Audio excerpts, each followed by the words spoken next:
बहुत एक्टिव था, स्कूल जा रही थी, बहुत एक्टिव थी, लेकिन सडनली उसको क्या हो गया, उसकी आ, बहुत ही मतलब रैपिडली उसको कफ होने जाता है, और उसके जो वॉइस है तो उसमें नॉइजी होता है। तो उसको एग्जाम करने के बाद उसको पता चला कि उसको अस्थमा है।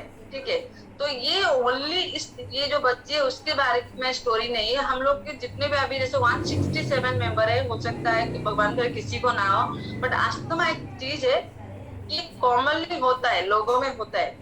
तो उसका मेन कैसे हम लोग को पता चलेगा कि अस्थमा है।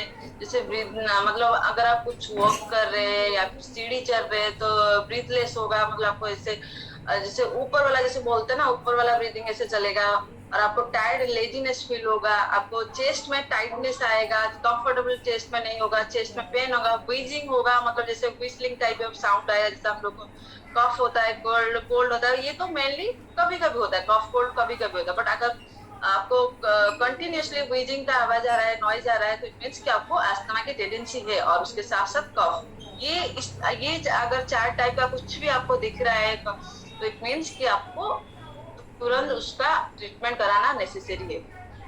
तो कुछ लोगों के लिए अस्थमा क्या होता है, माइनर होता है, तो नॉर्मल होता है कि हाँ वो थोड़ा सा ट्रीटमेंट करेंगे, अपने हेल्थ के ऊपर ध्यान देंगे तो हो जाएगा। बट कुछ अदर पीपल के लिए होता है कि बहुत ही ज्यादा मेजर होता है, क्यों, उनके जो डेली का एक्टिविटीज होता है, वहां अस्थमा अगर बढ़ गया है, ठीक है, मतलब आपकी जो एयर वेज होता है, एयर वेज का मेन काम क्या होता है, आपका इनहेल एक्सेल, आपको अंदर की जो बॉडी के पार्ट जो जितने भी सेल्स है उसको ऑक्सीजन देना, और जो अंदर का जो कार्बन डाइऑक्साइड होता है उसको बाहर निकलना। ठीक है।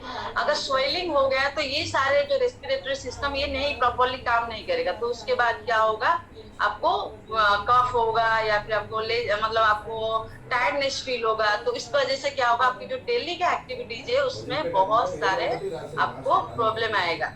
तो ये अस्थमा किसी किसी के लिए माइनर चीज होता है, किसी किसी के लिए बहुत ही हेक्टिक चीज होता है। ठीक है। तो अस्थमा मेनली क्या होता है, जैसे मैंने यहाँ पे स्क्रीन में देखिए, मैं अपना कर्सर यहाँ पे डालती हूँ, मार्कर देखिए, ये होता है हमारा एयर पासेस। तो जब भी अगर हम लोग को अस्थमा होता है, क्या होता है, ये स्वेलिंग हो जाता है। स्वेलिंग होने के बाद क्या होता है, ये अगर स्वेलिंग हो गया, इन्फ्लामेशन इसमें हो गया, स्वेलिंग हो गया, तो इसमें प्रॉपरली आपका जो एयर पास होता है वो पास नहीं होता है, तो जिसके वजह से आपको ब्रीदिंग करने में प्रॉब्लम आता है। फिर उसके बाद क्या होता है, बहुत बार क्या होता है, यहाँ पे जैसे सोइलिंग हो जाएगा, इन्फ्लेमेशन हो जाएगा, उसके बाद क्या होता है, ये म्यूकस बोलते हैं, तो उसको प्रोड्यूस करना स्टार्ट किया। उसको कैसे बोलते हैं, जैसे हमारे ठंड के दिन में, जैसे सर्दी के दिन में यहाँ पे कफ होता है ना, वो लिक्विड टाइप का होता है। नॉर्मली जो लिक्विड होता है तो उसमें एयर पास नहीं होता है। तो ये अगर बहुत ही एक्सट्रीम थिंग्स है, अगर आपको अस्थमा है, अगर वहां पे स्वेलिंग हो गया या फिर वहां पे कफ हो गया, तो आपको इनहेल एक्सेल जो ब्रीदिंग ब्रीद आउट प्रॉपरली नहीं होगा। तो उसके बाद क्या होगा, आपको ब्रीदिंग में डिफिकल्टी आएगा, कफ होगा, विजिलिंग साउंड होगा, आपकी प्रॉपरली साउंड जैसे आप ब्रीदिंग करेंगे ना, या फिर ब्रीद आउट करेंगे, कुछ विजिंग टाइप का साउंड आएगा आपकी ब्रीदिंग ब्रीद आउट से।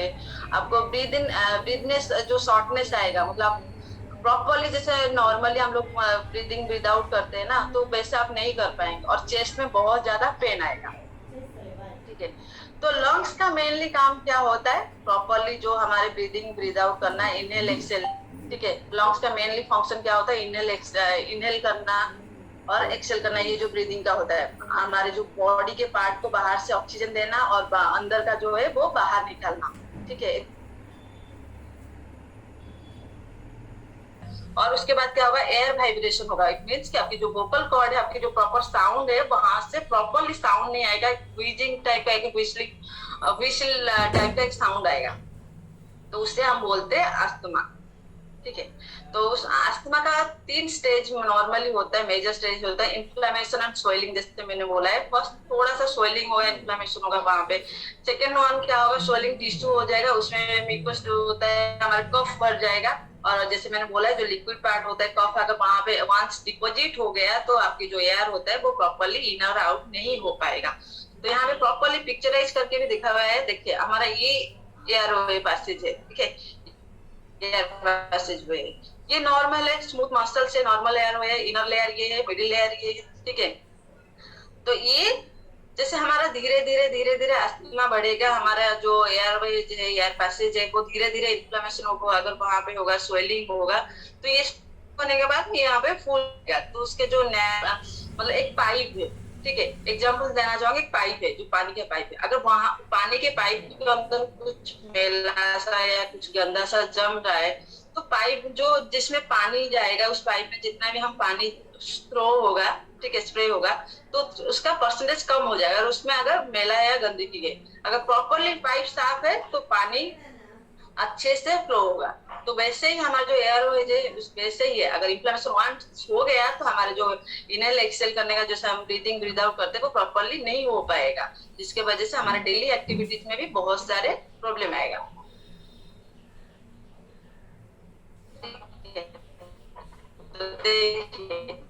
नॉर्मल कैसे आपको नॉर्मल जैसे हमारा एयरवेज को कैसे होता है और आफ्टर अस्थमा हमारे कैसे हो जाता है, ठीक है। ओके, तो अस्थमा की मेनली 4 स्टेज होता है। तो एक फर्स्ट क्या होता है, इंटरमीडिएट फर्स्ट स्टेज होता है, जिसमें आपको बहुत ही मतलब इतना ज्यादा अटैक नहीं करेगा, आपकी एक्टिविटीज को भी ज्यादा अफेक्ट नहीं करेगा, बहुत कम टाइम के लिए, मतलब आप मान लीजिए किसी वेदर चेंज हो गया या फिर आपका थोड़ा सा जुकाम हो गया या फिर बुखार हो गया, तो उस टाइम आपको अस्थमा की टेंडेंसी पता चलेगा, तो ये बहुत ही कम है। उसके बाद क्या है, माइल्ड आ जाएगा, मतलब एक माइल्ड मतलब सिम्टम्स आता है, मतलब हफ्ते में 1-2 बार आपको अटैक आ रहा है, अस्थमा अटैक आ रहा है, या फिर आपको मतलब ब्रीदिंग में लेने में प्रॉब्लम आ रहा है, तो ये माइल्ड है, मतलब वीकली ट्वाइस आ रहा है आपको। उसके बाद बहुत ज्यादा कैसे आ रहा है, एवरी नाइट, मतलब आपको एवरी नाइट अगर अस्थमा अटैक आ रहा है, तो उसके बाद क्या होगा, आपकी डेली एक्टिविटीज में भी आपको वो हैम्पर करेगा, आप कुछ भी अच्छे से ना तो जैसे आपका कुछ प्रोफेशन है, आपका कुछ प्लेइंग का प्रोफेशन है, कुछ भी है, तो उसमें आपको बहुत सारे हैम्पर रहेगा। तो ये होता है मॉडरेट। तो उसके बाद सीवियर किस तरह का आता है, सीवियर मतलब आपको पूरे डेली का आपको अस्थमा अटैक आता है, एक्सट्रीमली अटैक आता है, जिसके वजह से आपको जो डेली एक्टिविटीज होता है एक्सट्रीमली लिमिटेड, मतलब अगर अस्थमा, अगर आप प्रॉपरली, अगर हम मतलब एक एग्जांपल दूंगी, अगर हम प्रॉपर मतलब एक टाइम के लिए नाक को बंद कर लेंगे, ठीक है, हमारा जो ब्रीदिंग ब्रीद आउट का प्रोसेस है उसको बंद कर लेंगे, तो कितना टाइम, कौन कितना टाइम रह सकता है, बहुत ही कम टाइम रह सकता है, ठीक है। तो वैसे ही अगर हमारे जो एयरवेज है तो वो सारा दिन के लिए उसमें ब्लॉकेज हो, तो हमको कैसा लगेगा, बिल्कुल भी अच्छा नहीं लगा प्रॉपरली। तो अगर ऐसे सीवियर कंडीशन में अगर कोई है, तो उनको तुरंत ही क्या करते हैं हम लोग, इनहेलर देते हैं, इनहेलर के थ्रू वो क्लियर होता है, उसके बाद properly breathe in breathe out हम लोग कर सकते हैं। तो उसका मेन रीजन क्या होता है, क्लियर नहीं आ रहा है, क्या मैम? साइड थोड़ा क्लियर नहीं आ रहा है और वॉइस भी थोड़ा अनस्टेबल हो रहा है।